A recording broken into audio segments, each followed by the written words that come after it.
दिल्ली में AI summit के दौरान कांग्रेस पार्टी की ओर से जो शर्मनाक कृत्य किया गया था, उसके खिलाफ वडोदरा में प्रदेश भारतीय जनता पार्टी महिला मोर्चा की ओर से विरोध प्रदर्शन कार्यक्रम का आज आयोजन किया गया था। कांग्रेस के कार्यकरों की ओर से दिल्ली में आयोजित एआई समिट के दौरान देश विरोधी जो कृत्य किया गया था, उसे लेकर देश भर में भारतीय जनता पार्टी विरोध जता रही है।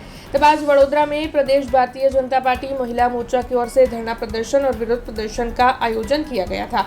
दरअसल कांग्रेसी कार्यकरों की ओर से ये जो किया गया था, उसके खिलाफ जो है भारतीय जनता पार्टी बेहद रोष जता रही है। तब आज वडोदरा में रेस कोर्स पर सभी महिलाएं भारतीय जनता पार्टी के महिला मोर्चा की महिलाएं इकट्ठा हुई थी। हाथ में पोस्टर बैनर लिए हुए इन सभी की ओर से हाय हाय के नारे लगाते हुए कांग्रेस पार्टी के खिलाफ विरोध प्रदर्शित किया गया था। तब इस दौरान वडोदरा शहर भाजपा अध्यक्ष डॉक्टर जयप्रकाश सोनी के साथ वडोदरा के पूर्व सांसद रंजनबेन भट्ट और साथ ही भारतीय जनता पार्टी महिला मोर्चा के सभी महिलाएं मौजूद रही थी। तब आपको ये बता दें कि इस दौरान महिलाओं में काफी जोश नजर आया था और महिलाओं की ओर से इस पूरे मुद्दे को लेकर जमकर विरोध प्रदर्शित किया गया था। જે પ્રકારનું કૃત્ય એઆઈ સમિટ દરમિયાન કોંગ્રેસના કાર્યકર્તાઓ દ્વારા કરવામાં આવ્યું છે, એનો વિરોધ કરવા માટે ધરણા પ્રદર્શનનું આયોજન ભારતીય જનતા પાર્ટી મહિલા મોરચા વડોદરા મહાનગર દ્વારા આજે કરવામાં આવી રહ્યું છે।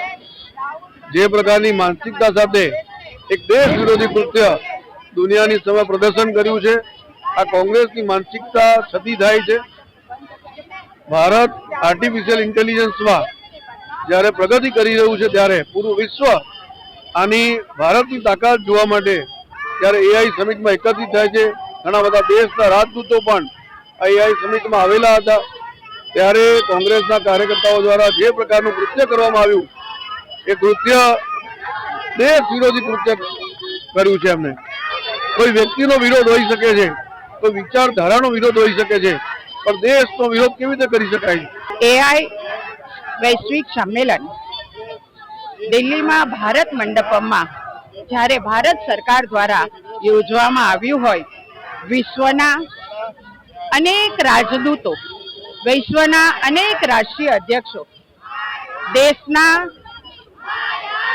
ઇન્ડસ્ટ્રીયાલિસ્ટો, અનેક મંત્રીગણ, એટલે કે આ તમામને જ્યારે એઆઈ સમિટ સંમેલન યોજાયું હોય અને એમાં કોંગ્રેસના કાર્યકર્તાને રાહુલ ગાંધી પોતે વિરોધ કરવા માટે શર્ટ કાઢીને સામે વિશ્વના પ્રતિનિધિની સામે આ વિરોધ પ્રદર્શન કરે, આવી ગંદી રાજનીતિ જે રાહુલ ગાંધીએ કરી છે, એની માનસિકતા છતી થાય છે કે ભારત વિરોધી માનસિકતા છે અને એ કોઈ પણ કાળે ચલાવી ન લેવાય। આમે ભારતને બદનામ કરવામાં રાહુલ ગાંધીએ કંઈ બાકી નથી રાખ્યું।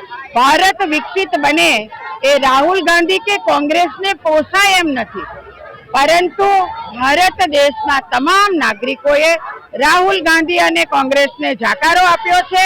હજી પણ આવી ગંદી રાજનીતિથી એનું ભારત દેશમાં કંઈ ચાલવાનું નથી। તમારી ગંદી રાજનીતિ બંધ કરો।